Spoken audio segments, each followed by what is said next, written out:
তোমার ব্যালকনিতে খুঁজছি, তুমি এখানে বসে আছো?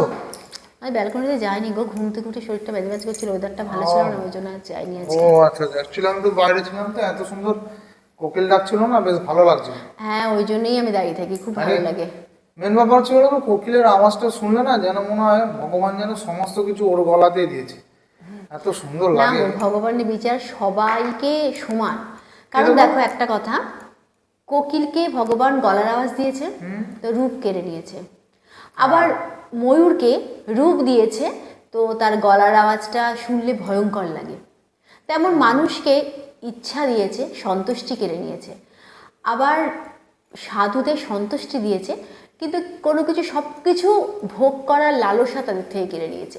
তো এইরকম অনেক এক্সাম্পল আছে, যেটা আমার মানে সীমিত জানা।